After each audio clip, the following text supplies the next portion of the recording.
I am so excited to welcome Coach Bri back. She is a good friend of mine. She's an amazing health coach, and she specializes too in intuitive eating, which I think is a huge perspective that we need to get when it comes to holiday eating. She, if you want to find her on Instagram, you can find her at Bri Perry Coaching.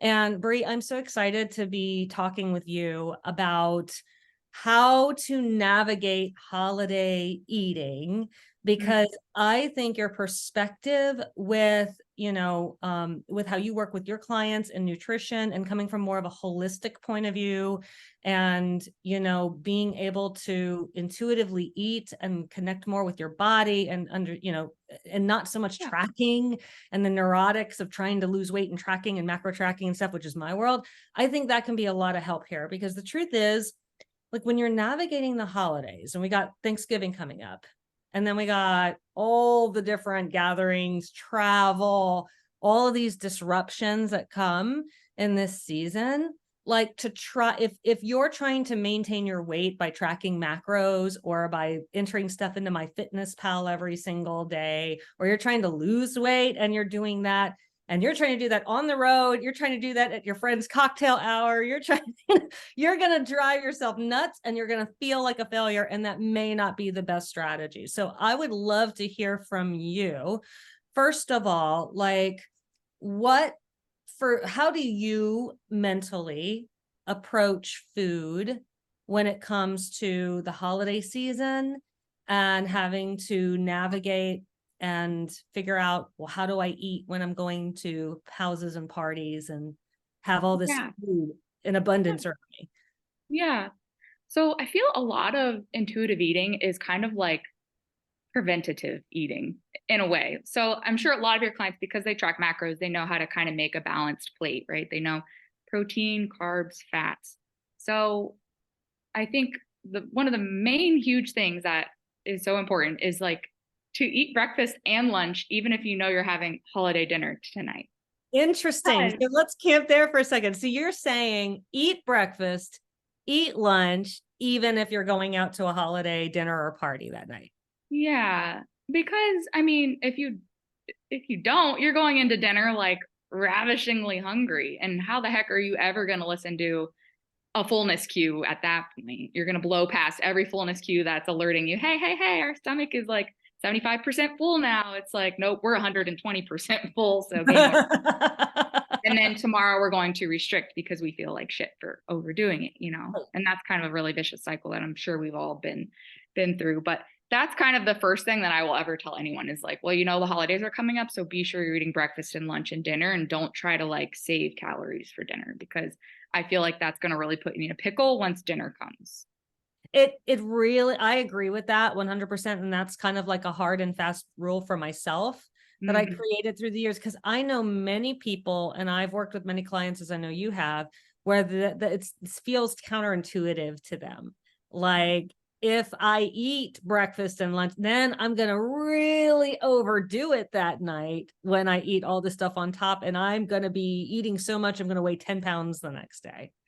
Yeah. And I think that's another thing too, is like, we're wanting for a holiday dinner, specifically for Thanksgiving dinner, we're kind of wanting, we know we're going to eat a lot of different things, or we kind of like predetermine that for ourselves, when realistically, like, why do we have to do that? Why do we have to have 3 servings of everything just because it's a holiday? There's going to be leftovers. So take Tupperware.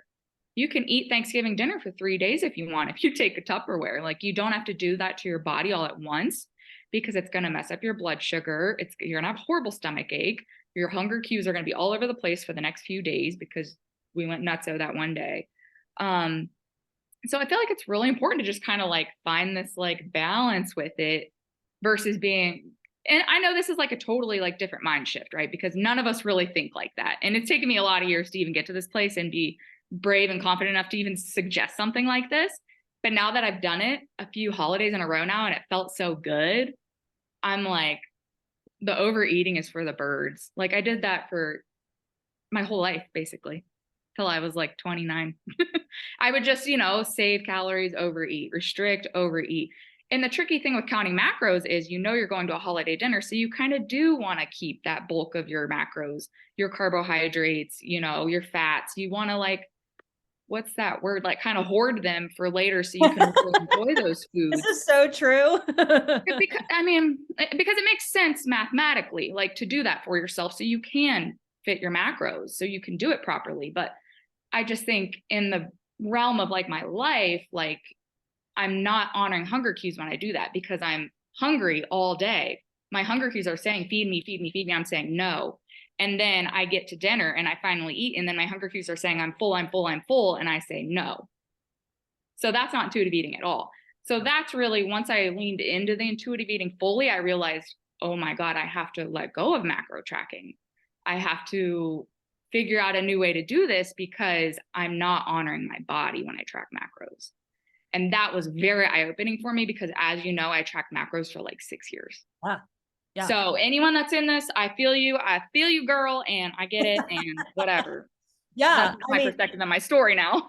I'm with you on that because it's one thing with macro tracking is you can't, it's just a tool that you can use as a data set, but you can It's so easily good go to learn. way overboard with being neurotic that it will no longer be a tool. It becomes a religion, or it can cause people to, be triggered and have, so it's kind of like one of those things where it's a tool, but once it ceases to help you and be beneficial to you as a tool, Yeah, then it's no longer beneficial, sure. and also one of the, even though I love macro tracking because to me it gives me data and it helps me kind of, I don't macro track all the time. There are Yeah. seasons when I just eat more intuitively, but because I macro track, I know, oh, I need a serving of carbs that looks about like this. I need some protein, and I know how to combine foods without thinking about it because I've done it, which you also know how to. Macro tracking will make you an amazing intuitive eater once you get there. You need It just both takes because you time to don't. work your mind around it. Yeah, you want to be able to do both. You want to be able to eat a balanced, healthy meal without having my fitness pal sitting in front of you telling you if this is okay or not. Like that's Yeah. not who makes the decision. You make the decision, you know. Yeah. So take me through I want you to do like an A/B comparison. I want Mhm. you to take me through how in the past you kind of already did this. How in the past, before you learned to listen to your body, you would go into the party, and like Mhm. what kind of, almost like you're opening up your mind to going into the party, and how you would make decisions about food Yeah. before you really embraced intuitive eating and listening to yourself. And now that you're where you're at today and you love the freedom that you have to be able to go to parties and not overdo it, what you do now when you go to a social gathering, how you think about it, what types of things you tell yourself when you see the food laid out, how do you make decisions Yeah. about what you're eating? Yeah, for sure. Well, yeah, so we touched on this hoarding calories for dinner. I feel like that's the main thing that I would do. And then I would just, once you're there, because you have like your mind is a little bit more restrictive day to day. So then now we're somewhere and there's so much food, you kind of want to try everything because these aren't foods that you would normally eat. Whereas now I might enjoy like mashed potatoes during the week for just because I felt like making them. Or what's another food that you might save for like a holiday? Like, I don't know, Like I guess like a roast special beef, like just glazed like, ham, or, making turkey and dressing or something like I love a the lot of cheese plates. Like, okay, so my cheese holiday, I'll be plates. honest, Yeah. I only eat brie, like cooked brie with the what do you call it, pastry around it. Yeah. All that's my Christmas like Mm, dish. And I tend to only do it at Christmas yeah. because it's so heavy on fat and I like to eat it a lot. I just don't feel like I want it any other time. I could Yeah. like go and eat it if I wanted to. I just Yeah. don't really feel like it. But like that for me, if I was saving calories all day, like, and I walk into the party, I'd be like, there's the cheese. I saved my calories for this. I'm going to start with like, there would be like one food I would zoom in on and I'd be like, I'm going to town on that. Right. Yes. Yeah. And that's the thing, right? There's that little piece of you that wants to keep it nostalgic and special just for that holiday. But again, kind of as I've gone through my thing, like, yeah, I felt like mashed potatoes was something that I had. I mean, I would eat it here and there throughout the year, but it was extra special on holidays, and I'd eat like 3 helpings of it every year. Whereas so now it's like I can kind of like see mashed potatoes and I'm like, a serving of it makes me happy. And for you, maybe your brie with your pastry like that. I mean, maybe you would start making it more throughout the year, like if you just felt like it, or the kids were asking for it, And or find something. it. I don't know, just so that when you see it, you don't feel like you have to eat so much of it. Maybe, maybe you don't get a stomach ache. For me, I feel like I'd always eat everything until I had a stomach ache from it. I don't know what that was, but I think Yeah. it was the restriction, and just feeling like, oh my God, I'm not gonna be able to eat this again for who knows how long. Like, whereas now when I eat More, something, eat I'm like, I more. can literally make this whenever I want. I can eat it whenever I want. So I'll eat like smaller portions of it. Not even trying to control portions, but just knowing that like this is going to satisfy me. That's huge. That was a realization I came to as well. Um, just dealing with cravings and healing binge eating. Yeah. It's like I don't have to eat all the cookies just because they're there. I can go buy Oreos anytime I want. I'm a grown ass woman. Right. If I want an Oreo, I can go buy one. Like my 5-year-old self maybe couldn't do that, which I Yeah. think sometimes we revert to little toddlers, Yeah. when all the food's in front of us and it's like, that's Christmas. I got to eat it all. But it is true to remind yourself, yeah, you can make mashed potatoes whenever you want. If you love the way they make them at this party, ask for the recipe. Make it. Another thing back on the Oreos, I'm sitting here thinking, and I think a lot of us think this way. I know a lot of my clients do. They're like, well, I can't keep Oreos in the house. I can't keep chips in the house because I'm always so out of control. I'm so out of control every time I eat them, or I even see them in the cupboard like they last 2 days maybe. And I think a lot of that was because any time that I had ever gone to like eat those foods in the past, it would be like while I'm making dinner or while I'm like watching TV zoned out. So I just every time I always overdid it. So when I started implementing these foods, like say I would eat my full dinner and then I would sit down with my pack of Oreos. And this is like sounds so silly to like do it so intentionally, but I feel like it really kind of opens your mind to like what's happening here. And like we were talking before the call started, like how our taste buds change and just slowing down, tasting food. What's the texture? What the fuck's it smell like? Like what does like chewing it fully and tasting it. So I'd eat an Oreo, I'd eat a second Oreo. That's the serving size, right? Yeah. Well, I still wanted another Oreo, but like I wasn't eating the whole sleeve of them. And now I can have an Oreo or two most of the time, not always. Sometimes I have a few more, but rarely ever am I like, oh my God, a whole sleeve of Oreos or whatever. And I feel like you have to kind of take the time with your trigger foods, your foods that excite you, to kind of chill around them and just make them less exciting. I think we kind of talked about that too, making foods less Interesting. exciting. And Yeah. there's like the fun in food being excited too, because food isn't just for fuel. That's another thing that we say a lot too. Like food is fuel, like eat well for that. And that is true. But what else is also true is that food is also like an emotional connection. And food is also cozy and food is so many things. And that's a good thing. Like that doesn't be a bad thing. I think we knock emotional eating a lot. But I think there's a time and a place for like allowing yourself to just be sad and eat chicken noodle soup and a couple cookies or whatever. I think where it goes astray is where we emotionally eat and it's actually binge eating. I feel we can use food for emotions, when we're excited and we want to celebrate, or if we're sad and we want to eat a little bit. But if we're doing it and layering on binge eating with it, I think that's very different. Yeah, I agree. Because binge eating tends to be more like food is now my source for whatever I need to feel Mm-hmm. versus I'm actually just enjoying the food and this moment and it's complementing, Yeah. my moment. And Yeah. so I love what you said about trigger foods because this, when I polled my current clients and some other people about what are the pitfalls with holiday eating, trigger foods came up because now I'm going to be at a gathering, right? Or all the things I used to love, or I just love cookies, or I love Aunt Sally's pie, or whatever. And Yeah. because they're not with Aunt Sally all the time and the pie is here and I don't always get it, right? It becomes like this trigger food. And maybe they aren't able to actually do that work, in the moment where they can, where they're spending time with it, like you can with Oreos, which I do highly suggest you do. I did a lot of that stuff to heal my own binge eating, just like you said, Yeah. slowing down. So let's say that, you're faced with a gathering and there's probably going to be food there that may trigger you to want to mindlessly eat or overeat or binge eat even Yeah. because you're not connecting with your body and the people around you. So what advice could you give to somebody who knows that trigger food's going to be at the party and I need a way to cope while I'm there so that I don't feel like I don't make myself sick, you know? Yeah. Yeah. And yeah.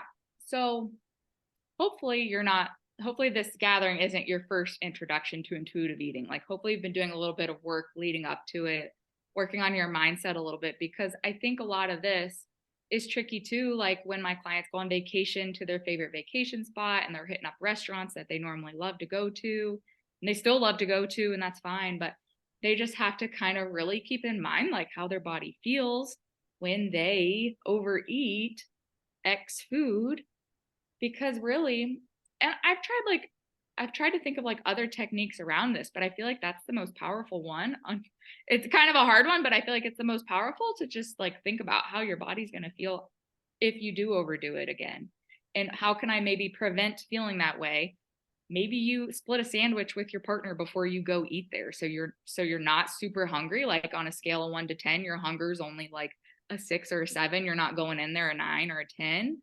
You've eaten a little bit. So now I can go in here and grandma's pie. Maybe I'm going to the holiday party. Grandma's pie is there. So, maybe I did have breakfast and lunch. So I'm not like crazy at dinner. So I have a mindful dinner. I have one serving, chill for 10 minutes. Maybe there is something I wanted seconds of, but I'm thinking like grandma's pie, is that going to be like overdo it if I, have seconds and grandma's pie?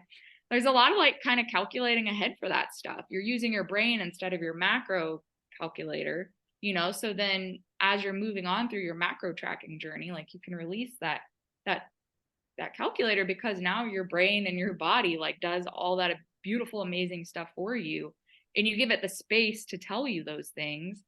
And you honor it when it tells you too. And then, then you start really getting a like big ego, because you're like, I don't overeat anymore. Like, I know what my fullness cues feel like, because which sounds so hilarious, but when you've spent years binge eating, overeating, whatever you want to call it, if you can get through a family dinner and only be stuffed up to like a 9, not a 15 out of 10, you're like, I'm a woman. I'm a woman. That's right. So to answer your question, I think kind of trying to really think ahead, like how's this next serving gonna make me feel? Like maybe I need to have one piece of grandma's pie and I'm taking another piece fucking home with me and I'm eating it again tomorrow. Like, well, I like that strategy. Creative. You can have it tomorrow and Yeah. just see how that feels, instead of having to have it tonight, knowing that it's going to tip me over into I feel terrible or I'm going to feel bad about myself or whatever, then Yeah. And if you were going to eat 2 pieces anyways, like it's not bad to eat it tomorrow. Like, cause I know some people want to get right back to it the next day, but like you can stuff yourself with 2 pieces right now and blow past your fullness cues and not honor your body. Or we could say we're taking this into tomorrow. Maybe we'll try to make it fit our macros. Maybe we'll be a little looser with our macros, but we're going to let that be okay for one more day. Yeah. It's your body, it's your life, it's your diet. You can do whatever you want with it. That's the cool thing as you get going. Whether even when you're macro tracking, like you can kind of work those numbers how you want, and you can be loose on days when you want to be loose. And depending upon how hardcore you are about your goals and stuff, obviously, if you're very serious about a goal weight or something, you're not going to be able to be as loose, but you're going to know that going in, like I've got this goal. So I think that's another thing too, to really evaluate with my clients going in. I don't work weight loss goals anymore, but we would talk about like, why is this so important to you? And really, how important is it? For a lot of people, they realize it's not as important as they thought that it was. But some of them were really like, no, like I really want to do this for myself. And we'd be like, okay, so that's how we would roll. And by the end of it, they're like, I don't know anymore how important that is to me. Like, I'm feeling really good in my life. I'm getting my movement in most days. I don't overeat food anymore. So I'm feeling more better in my body. I think a lot of that stuff is very connected. I think a lot of people hope they'll get those things if they lose weight, not realizing that that's not necessarily connected to the goal of weight. That you There's can definitely an accomplished feeling, right? You're like, I remember hitting my goals and being like, cool, like so cool.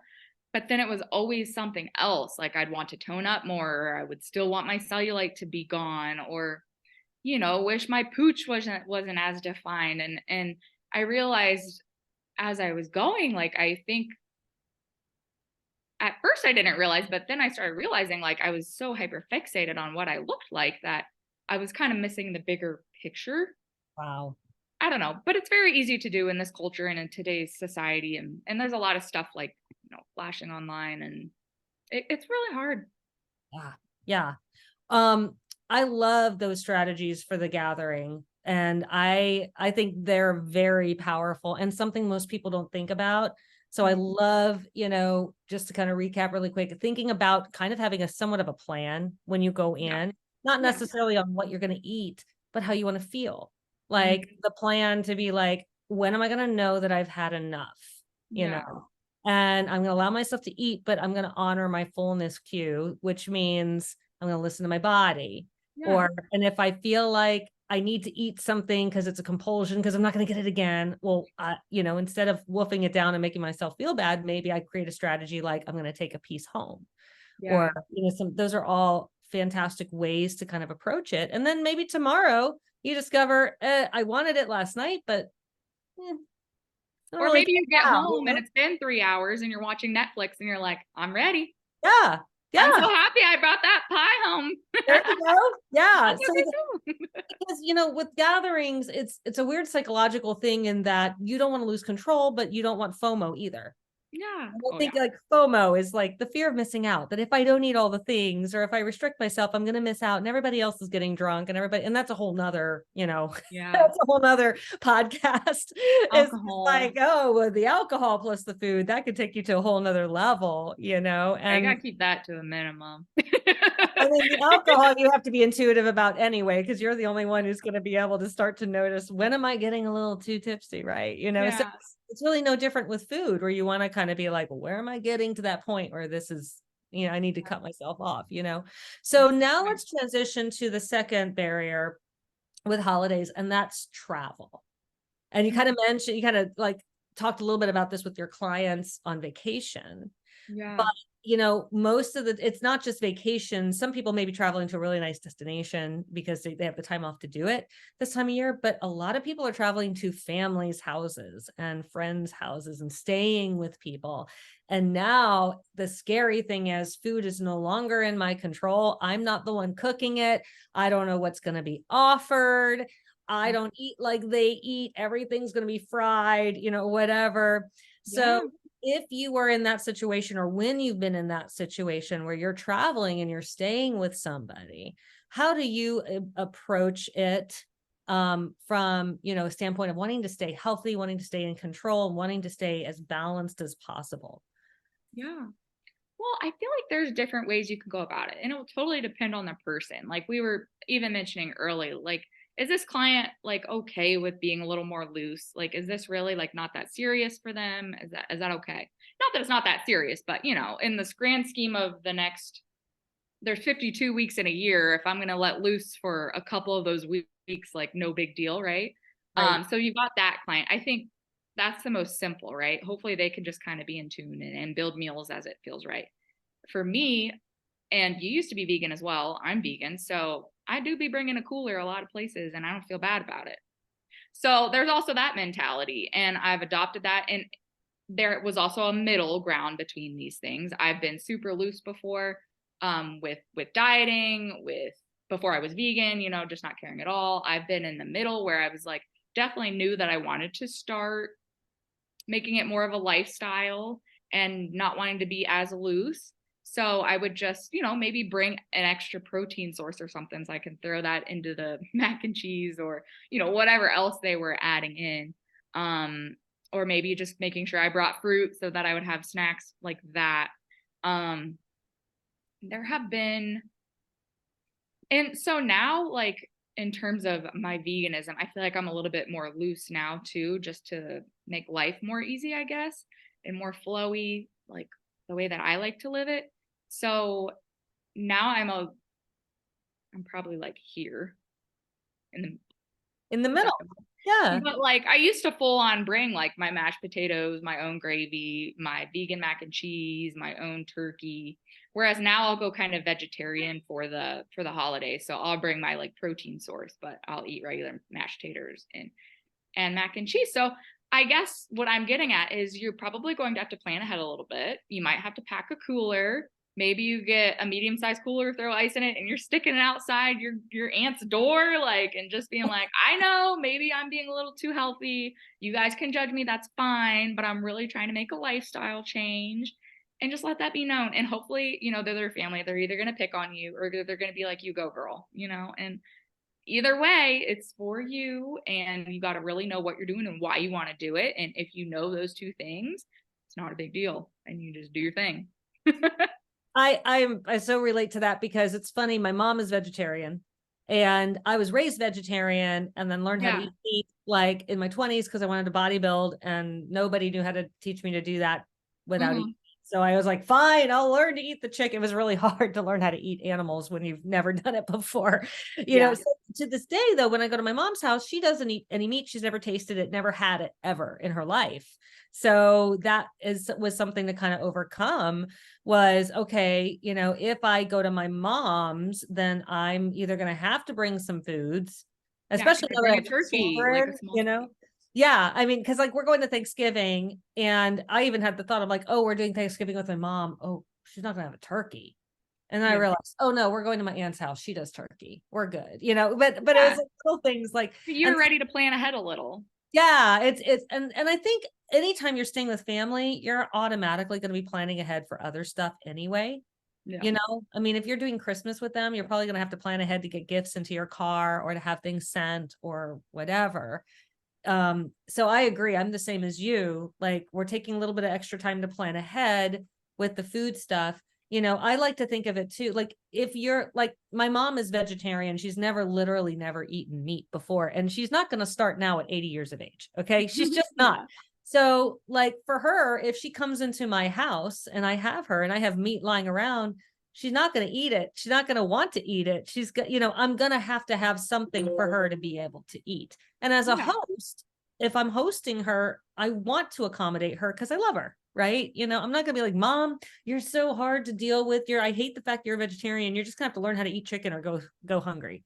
Like, Yeah. no, I'm not gonna do that to my 80-year-old mother. So, I think a lot of people fear having to me, I think it might even be worth it if you aren't sure if you can have a conversation with the person, especially if you've made a recent lifestyle change, Yeah. right? Because there are varying degrees of stuff, and you're right, it kind of depends on how hardcore and why that's important to you. Some Yeah. people have legitimate health issues Hmm. where like if you have celiac and you're going to stay with a friend Hmm. and you're going to go to the hospital if you touch wheat, Right. okay, your friend needs to know that. Right.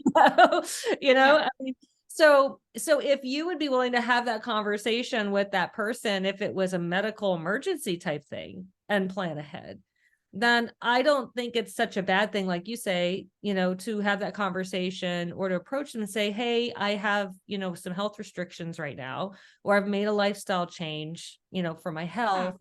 And here's how I need to be eating. Is that okay with you? Are you okay if I brought my own food? Are you, because if you were like vegan, I mean, if you were like gluten free or had to be dairy free because Yeah. you go to the hospital if you ate it, and you're Yeah. just, going to show up at their house, and are you just going to, just Yeah. like let it happen? Or like, that makes it hard for the host Yeah. and that makes it hard for you. Whereas I think most people, if they can be, they want to be accommodating. Yeah. Most people do not care like what's on someone else's plate. I mean, some people, I guess, in my experience, actually, people are usually actually really chill, but I'm sure there are some people that might like make side comments and stuff. I've seen some of that online, like you shouldn't comment about what other people are eating and stuff like that.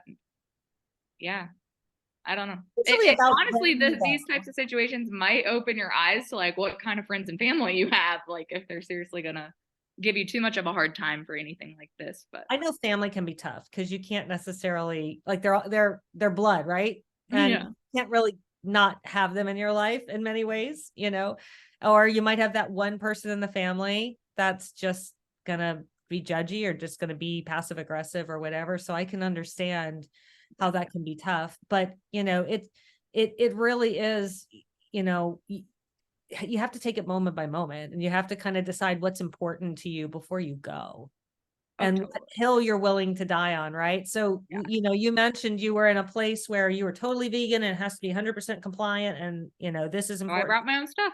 I brought my own stuff, I'm right? not And going to put that on someone else. yeah, and I've done that before too, where someone else might be like, oh, I can't do that to them. Bring my own stuff. I'm afraid I'm going to offend them, and Oh, blah, blah, blah. yeah.